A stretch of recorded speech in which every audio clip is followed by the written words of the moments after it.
Hello and welcome to Topics for Today, where Kingdom is the business we are in. Yes, this is where Christianity and everyday life. We're speaking about Christianity and everyday life with a sense of relatability and spirituality.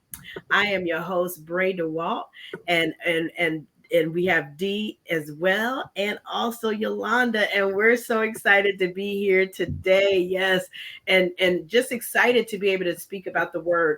Our topic today is they don't help me financially. Why I don't go to church, part two. So if you missed part one, you might want to go back to part one. You don't need it, but you might want to go to part one and then you'll understand where we're coming from in part two. Amen. So we're talking about they don't pay me financially. Now, the church doesn't pay me financially. Now, when we think about it, in Acts, Acts 2 and Acts 4, both of them, they talked about how the believers actually got together and gave pulled all their money together, and then everybody, and it was divided amongst them. And that's how everybody lived. And so now it seems as though, even though we don't do that, pull all our money together, there are people who come to church who feels like the church is supposed to support them financially. And when they don't, they get really upset about it. So I'm going to start off with Yolanda. How do you feel about this particular topic? In that, what do you think about it? Especially as being, and you can let them know what you are. I'm a child of God.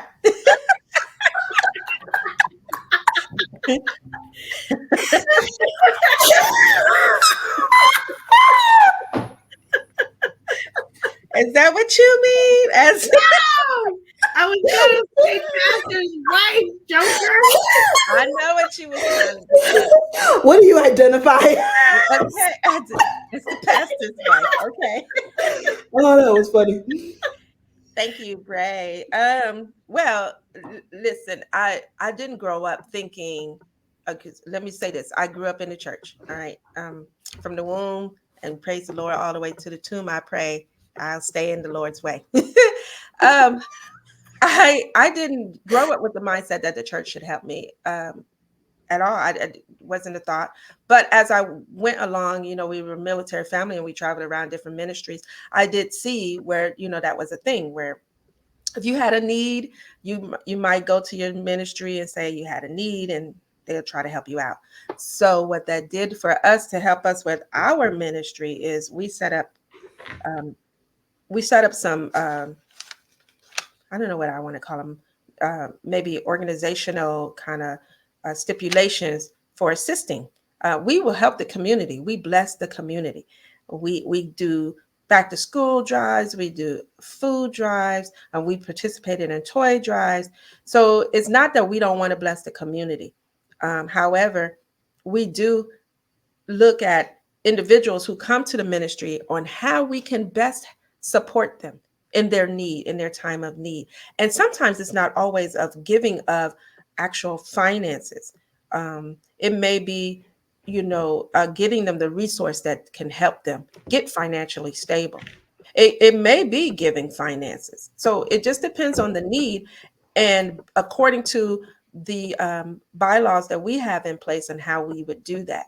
So there's some things that occur because we don't want this to be a necessarily something that you always have to do every month. That kind of wears on a person's self-esteem to always have to come in and ask for assistance. So our position is, let's teach you how to fish rather than just give you the fish.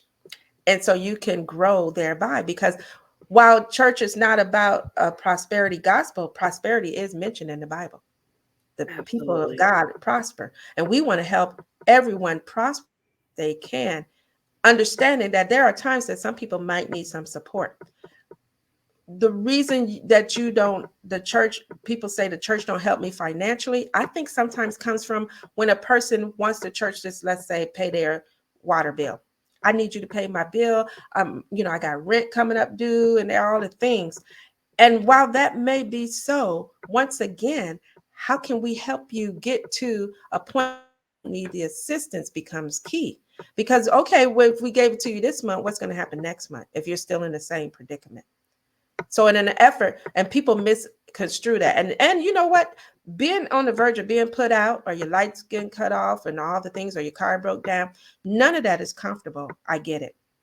So we want to help you thrive rather than, just handing you the fish for the day. Teach you how to continually be able to fish. And I don't come because you feel like we didn't give it to you the right way, but come and grow. Yes, and I agree with you. And going along with that, D is even as being members of churches and seeing how this process has been. What do you think? What has been the sense of, how the people feel having to go through maybe different ways in order to get the finances? This is actually, I thought this was an easy topic, but now my opinion has changed. This is this is an onion type of topic. It has multiple layers.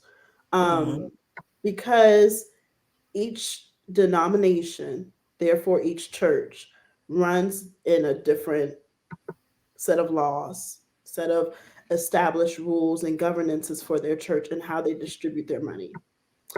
Um, so wherever you're going to church, you do have to understand that you're just not coming to a body, but you're coming to a body that has a collective set of laws that they choose to govern by. That makes sense, right? We go to a job, we have to report and do what the job requirements are. Um, a lot of people in situations where they have to open themselves up and ask the church for help can receive help. How that help looks differs. And because they are in a position of vulnerability to ask for help, it can make them feel vulnerable. And therefore, when it's an emotional situation, and sometimes you might not like how the church handles your situation. Being on the back end, where I have experienced other people's hurt, how the church has handled it. I think that, like Yolanda said, you don't want to come in there thinking that the church is supposed to carry you all the way. I think that some churches can do that, and to God be the glory. But to have that expectation, it would not set you up for a productive, positive result. If you prayed about it and you're asking God and God is giving you that nudge, we're not going against God. By all means, follow what His instructions are. But we do think that you should not be dependent upon the church in that way, because as the scriptures coming up, we're going to go through about how Old Testament and New Testament, how the church was established to help, and maybe we're not living right now in that way. I'm pass the mic back to Apostle so she can go ahead and dig into that comparison, because I know we got New Testament, but as I was thinking, sitting here listening to Yolanda, I'm like, actually, the children of Israel was set up in that way too, to help each other. So you have Old Testament and New Testament comparisons there. You do. I think that when I think about the Old Testament, I see a lot more people though had their own. You think about Abraham and Lot, and how they separated themselves and they each had their own thing. A lot of people had their own, but in the New Testament, we see where they actually came together, as in Acts 4:32. All believers were united in the heart and mind, and they felt that what they owned was not their own, so they shared everything that they had.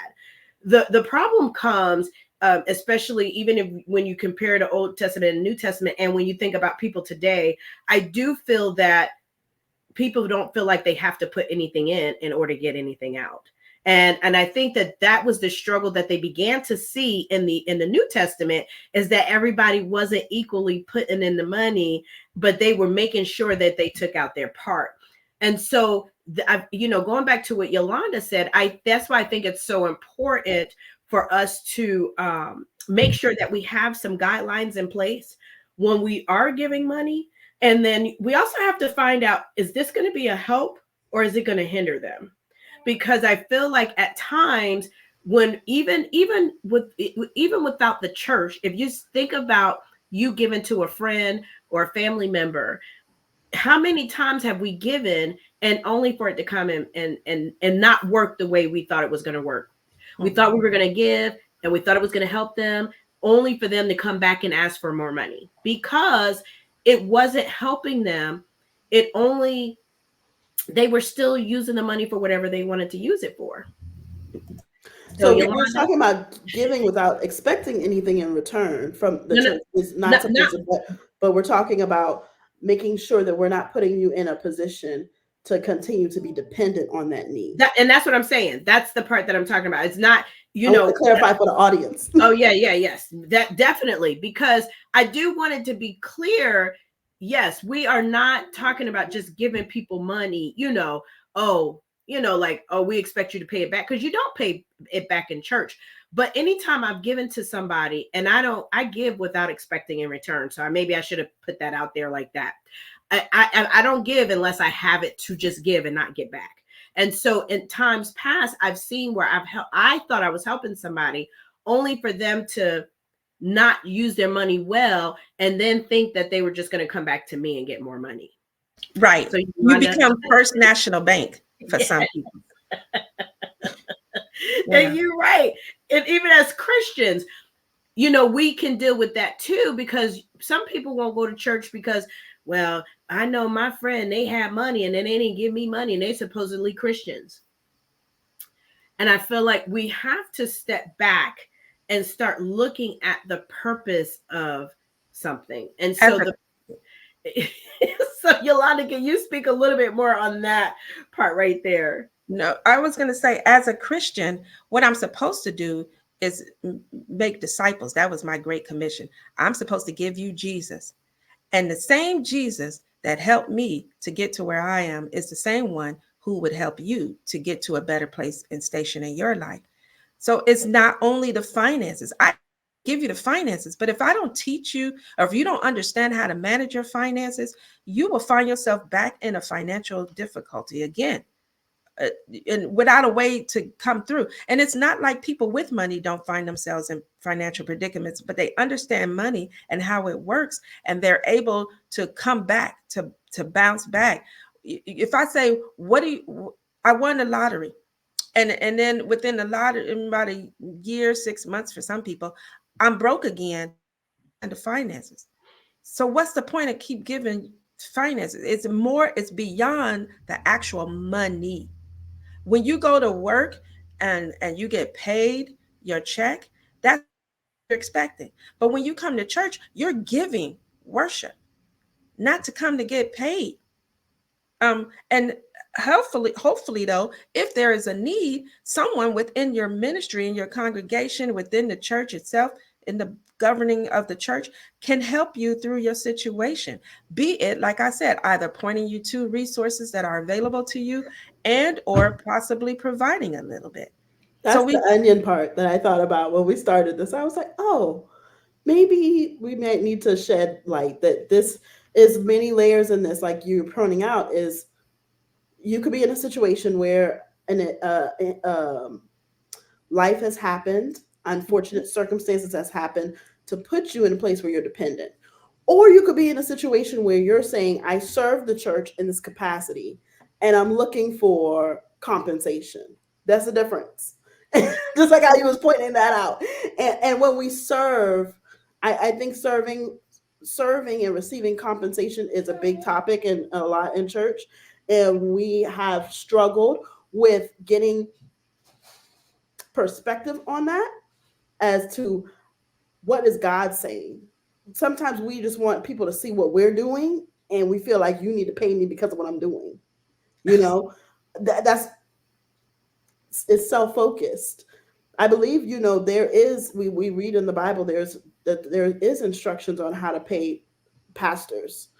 There is not instructions on how to pay the musician, or not instructions on how to pay the altar worker or whomever. You know what I mean? But in the situation we're talking about, I know someone who went through a life-changing situation. Their apartment complex caught on fire. Mm. They were a member of a church. The church put clothing donation drive towards everyone. But this one individual was a member of the church, and the church went up and gave a certain amount of money. The rest of it, they asked the congregation to give. members of the congregation were upset because they said the church has plenty of money. They should give. We shouldn't have to, we're doing the clothing drive. We shouldn't have to do no more. But there was already rules and put in place where the church said we can only give this amount of money that has been allowed from this pot, from this area of resources to give at one point in time for this person. Correct. So they had these rules that put them in that barrier where they could only do but so much, but they were calling on the congregation to do the rest, and the congregation didn't want to do it. And so what do we do in those situations where people are looking like, well, I pay my tithes and I feel like the church should be doing more to help? I honestly feel like it's a heart thing. And we got to go back to the heart of the matter. Unfortunately, you do have some pastors out there who and churches out there who have taken a whole lot of money, right? And so they're living lavishly while everybody else isn't. And so you do see that, unfortunately. However, that's not the norm. And because that's not the norm, where everybody's got this lavish, you got some churches, they got uh, planes and all this other stuff. But you got some churches that they don't even the pastor barely got his vehicle, let alone, and so I feel like in certain situations the church can help, but as you said, there's stipulations to everything. There's rules for everything. There's bylaws for everything. If the bylaws say that this is the only money that we can give to one said person, then the church has to look at it in the right heart and say Right. they want to help this person. And Right. so, and I feel like we got to get back to the heart of the matter. We got to get back to wanting to help people and being a help to Amen. people. And Mhm. and so even the Pharisees and the Sadducees did that very thing where they wanted to make sure they paid their tithes, but when it came to helping their father, they didn't want to help their parents and their tithes. Now, Right. I know that we are nearing the edge of that time, so we're gonna have to save all this conversation for another time. But I did want to give each of you ladies a minute point on what it is that how can we help our community understand that it takes a community, not just the church by itself, but it takes a community to be able to help one another. Well, I would say to always keep in mind that my place of worship is not necessarily my place for life resources as far as, paying my bills and so forth. And now we know people fall on hard times and there are things.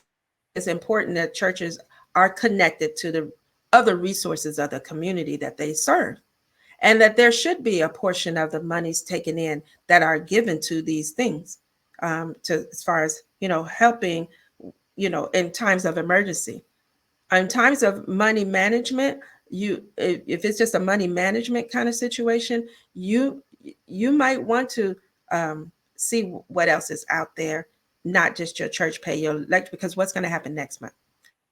Member, it's not Amen. necessarily for you to come, because especially if you mismanage your finances. And not to say you went and did all the other things and now you want the church to pick up, but that's what I'm saying. Okay. And so do the right thing, manage your money as best you can, because everybody doesn't have a lot to manage. And I get that. Believe you me, I've been there, but you will be okay. You will be okay. I've been where the lights were off and we were okay for that few days, that week or whatever, until we got to payday. Guess what it Amen. helped us do? It helped us prioritize. Are we going to do this or that? And it also helped us find the resources in the community that can help us. And not once did we ask the church, even Mhm. though they probably would have been willing to, but we didn't feel like that was something to take to the church. That's good. That's good. D, did you have any Um, last words? I agree with Yolanda. I've also shared experiences where I've been without. We actually did get help from our church. And so I thank God for churches that are able and available to help. But I also just encourage us, make sure that we're not mismanaging God's house and God's people. Make sure Amen. that we use wisdom. If we're on the receiving side, be quick not to harden your heart to the help that God has put around you just because it didn't look the way that you wanted it to. Yeah. All right. Well, ladies, this was a really good discussion. So glad that, whoever tunes in and listen, that you will get something out of this. And then you can go help other people. Spread the word that it is so important for us to be good stewards over God's money, whether it be in our own households or whether it be in the church. We still need to be good stewards because that's what God has called us to. All right. I want y'all to have a phenomenal day. Be blessed. We love you and see you next time. Bye.